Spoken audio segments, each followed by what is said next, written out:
El terrible caso de Sylvia Likens. Sylvia era una muchacha callada y agradable a la que todos querían, que además ayudaba fregando los platos y planchando. Su hermana Jennifer también era muy callada y había nacido con una pierna encogida, que había ido avanzando hasta llegar a poliomielitis. A pesar de su discapacidad, se las arreglaba para bailar y montar en patineta y llevar la vida normal de una niña de su edad. Sus padres pagaron a Wanisewski unos muy necesitados $20 a la semana por cuidar de las niñas y quedaron convencidos que Gertrude cuidaría a Sylvia y a Jenny como dos más de sus hijos. ¿Quién era Gertrude Wanisewski? Gertrude Wanisewski pasó una vida de carencias materiales y emocionales. Su padre murió cuando ella tenía 11 años, dejando a su madre con 6 niños para criar. 5 años más tarde, a los 16, Gertrude dejó el colegio y se casó con John Wanisewski, de 18 años. Tuvo 4 hijos. Ella y John se divorciaron luego de 10 años de relación. Ella se casó de nuevo, esta vez con Ed Gutierrez, pero esta unión solo duró 3 meses. Gertrude se dio cuenta de que había cometido un error. Luego cometió uno más grande. Se volvió a casar nuevamente con su primer marido, John, y tuvo 2 hijos más, antes de divorciarse de él por segunda vez en 1963. Nunca acostumbrada a estar sola, Gertrude se mudó con Dennis Legreed y prontamente dio a luz al niño número 7 antes de que Dennis se fuera. Durante esta serie de embarazos, Gertrude también tuvo 6 abortos. Para 1965, Gertrude tenía 37 años y se veía como una persona de 60. Fumaba sin parar, bebía constantemente, sufría de asma y tenía una serie de achaques. Su única entrada económica consistía en lo que podía extraer de los padres de sus hijos. Para completar sus gastos, planchaba ropa a encargo. Un día, 2 desconocidos llamados Betty y Lester Likens le pidieron a Gertrude que cuidara a sus 2 hijas, mientras ellos trabajaban para un circo en Florida. Las 2 niñas ya conocían a los hijos de Gertrude, lo habían visto a la salida de la iglesia. Los padres le ofrecieron $20 a la semana y Gertrude aceptó. La llegada de las Likens al nuevo hogar. En el verano de 1965, Sylvia, de 16 años, y Jenny, de 15, se mudaron con Gertrude y sus hijos al 3850 de Nueva York, en la pacífica ciudad de Indianápolis, Indiana. La primera semana en la casa de Gertrude no ocurrió nada fuera de lo normal. Las 2 chicas Likens parecían llevarse bien con los chicos Wanisewski.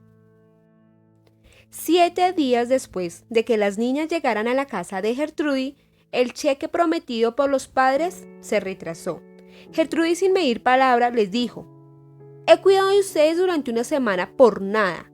Acto seguido, las llevó al sótano y las azotó con un cinturón. Jenny no aguantó el castigo y Sylvia se ofreció para que a ella le tocara también el castigo de su hermana. Gertrude accedió. Al día siguiente llegó un sobre con los $20 por correo. Se había retrasado por una confusión del cartero. 2 días más tarde, los Likens se tomaron un tiempo libre del empleo en el circo para pasar por la residencia de los Wanisewski para ver cómo estaban sus hijas. Por temor, las jóvenes no se quejaron ni contaron lo sucedido. Todo parecía estar bien, así que los Likens se regresaron tranquilos y convencidos de que todo estaba bien. Poco a poco fueron pasando los días en aparente calma, hasta que por alguna razón Gertrude se convenció de que Sylvia estaba pasando demasiado tiempo en la tienda de alimentos. Sylvia trató de explicarle que había encontrado unas botellas de refresco vacías y estaba devolviéndolas para ganar un poco de dinero extra. Gertrude no quería oírla. Decidió castigar a Sylvia pegándole con una paleta. La paleta tenía un espesor de casi 1 centímetro. Luego de esa primera vez, Sylvia siempre era culpada por romper las reglas de la casa. Cuando Gertrudis se cansaba de sufrir de asma, ponía a su hija mayor Paula como encargada de la paleta. Paula, una chica obesa, chica de 80 kilos, amaba su nuevo poder. Ella le aplicaba la paleta a Silvia una buena cantidad de veces. A medida que avanzaba el verano, parecía que para Gertrudis todas las desgracias del mundo eran culpa de Silvia. A la hora de la cena, en la mesa, Silvia generalmente no recibía comida. Se le obligaba a observar cómo comían los otros. A veces su hermana Jenny robaba un poco de pan para ella, pero era tanto el temor que sentía hacia Gertrudis que nunca se atrevió a desafiarla. Los castigos empezaron a aumentar en intensidad y frecuencia. En una ocasión, Paula acusó a Silvia de que hablaba mal de ella. Gertrudis tomó a la niña, le puso en la sala delante de todos y comenzó a quemarle los brazos con un cigarrillo encendido. Todo se convirtió en un juego perverso orquestado por una mujer diabólica que estaba descargando las desgracias de su vida en una niña indefensa. El abuso continuó, interrumpido solamente cuando los de afuera entraban en la casa. Un día, el reverendo Roy Julián pasó a saludar. Se fue bastante preocupado por Gertrudis, pues en su condición de enfermera era difícil soportar tal contingente de niños. La señora Saunders, enfermera de salud pública, hizo una llamada. Gertrudis explicó que una de las niñas a su cuidado, Sylvia Likens, era una prostituta y estaba corrompiendo a sus hijos. La señora Saunders se compadeció, pero nunca regresó. Gertrudis decidió que Sylvia no estaba a la altura para dormir arriba con el resto de la familia. La niña fue arrojada escaleras abajo con un empujón al sótano que se parecía a un calabozo privado. Desde ese momento, solo la alimentaron con galletas saladas y agua. Se desnutrió y deshidrató. Cada cierto tiempo los chicos la sumergían en baños hirvientes. Cuando era sacada, su cuerpo estaba rojo por el calor. Una vez se desmayó y fue arrastrada fuera del agua por el cabello. Silvia, ahora cubierta por quemaduras de cigarrillos y otras heridas causadas luego de ser lanzada por el aire y arrastrada por el piso de cemento, recibió el tratamiento de Paula, le pasó sal por las heridas. En varias ocasiones ataban a Sylvia Likens a una viga de madera que había en el sótano. Después de una gran cantidad de golpes que le propinaban ambos, en una ocasión Richard Hobbs acogotó a Sylvia durante tanto tiempo que todo el mundo pensó que había muerto. El espíritu de Sylvia terminó por romperse y dejó de pelear por su vida. Fue el día en que Gertrudis ordenó a Jenny que cacheteara continuamente la cara de su hermana hasta que se pusiera totalmente roja. Luego del incidente, Sylvia ya no resistió el abuso. Gertrudis le arrancó la blusa y los pantalones cortos para dejarla totalmente desnuda. Así permaneció de allí en adelante. Atada en el sótano, tiritaba de frío y sufría de hambre y sed, además del abuso de todos los que deseaban solazarse en su dolor. Muchos niños y adolescentes convirtieron una rutina de su viaje vespertino al sótano para golpearla, quemarla, tirarla al piso y patearla entre varios, morderla, besarla y abusarla sexualmente.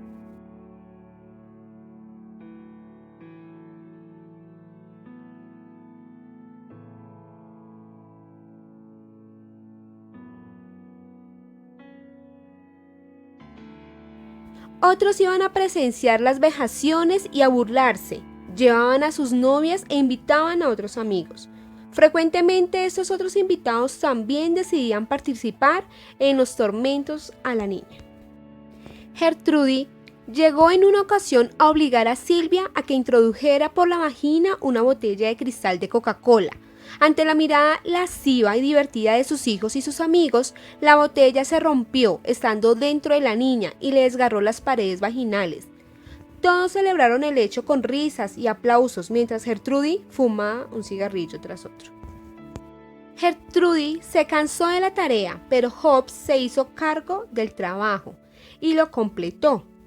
Esa tarde, Coy Cubar pasó por la casa, golpeó a Silvia en la cabeza con un palo de escoba, dejándola inconsciente. A la mañana siguiente, Silvia estaba incoherente y hablaba sobre irse con sus padres y alcanzarlos en la feria donde se encontraban. Tenía moretones por todo el cuerpo, hedía a causa de la falta de aseo y sus cicatrices de quemaduras resaltaban por todas partes de su piel. Gertrudis decidió que debía mojarla con la manguera. Una manguera de jardín fue llevada hasta el sótano. Todo el mundo se rió mientras el agua salpicaba sobre el demacrado cuerpo de Sylvia. En un momento ella no se movió. Sylvia Likens estaba muerta. Richard Hobbs llamó a la policía con la vaga noción de que ellos le aplicarían respiración boca a boca para resucitarla y todo estaría bien. Al ver el cuerpo, los oficiales y médicos declararon que el de Sylvia Likens era el peor caso de abuso físico que habían investigado en la historia del estado de Indiana. Sylvia Likens murió por hemorragia cerebral, shock y desnutrición. Los juicios fueron una sesión de testimonios anticulpatorios. Todos los adolescentes y niños aceptaron su culpabilidad y detallaron ante el horrorizado jurado los castigos a que habían sometido a la pequeña. Solamente Gertrude intentó zafarse de todo y lanzar la culpa sobre sus hijos y sobre los demás chicos. Declaró que ella no había sabido nada de lo que ocurría en su sótano, pero todos los demás dieron la misma versión. Ella alentaba la tortura y participaba en ella. Jenny, la hermana de Sylvia, declaró lo mismo. Gertrude Baniszewski fue hallada culpable de asesinato en primer grado y sentenciada a cadena perpetua. Se le recluyó en la prisión de mujeres de Indiana. Obtuvo su libertad condicional el 4 de diciembre de 1985, luego de esta 20 años en prisión, poco antes de morir en 1990. Gertrude Baniszewski aceptó finalmente su culpabilidad, responsabilizándose a sus problemas personales y a una serie de medicamentos que ingería. Paula Baniszewski fue hallada culpable de asesinato en segundo grado y sentenciada a cadena perpetua. Obtuvo su libertad condicional el 23 de febrero de 1973, luego de servir 7 años en prisión. Tuvo una hija en ese mismo año y la llamó Gertrude. Coy Hubbard fue hallado culpable por homicidio impremeditado y sentenciado a 21 años de prisión. Se convirtió en un delincuente y volvió a la cárcel con frecuencia. Richard Hobbs fue hallado culpable por homicidio involuntario y sentenciado a 21 años de prisión. Murió a los 20 años de cáncer de pulmón. John Baniszewski, pese a tener 13 años de edad, fue sentenciado a cumplir 21 años de cárcel. Fue el preso más joven del reformatorio de la historia de ese estado. Tras cumplir su condena, se convirtió en pastor laico para contar su historia.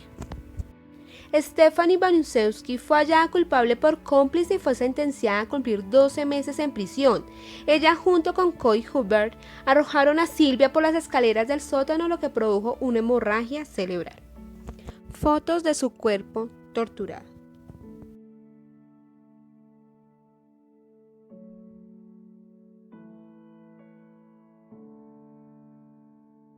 Existe una película basada en la historia, se llama An American Crime, o también conocida como El Encierro. La pueden conseguir en YouTube.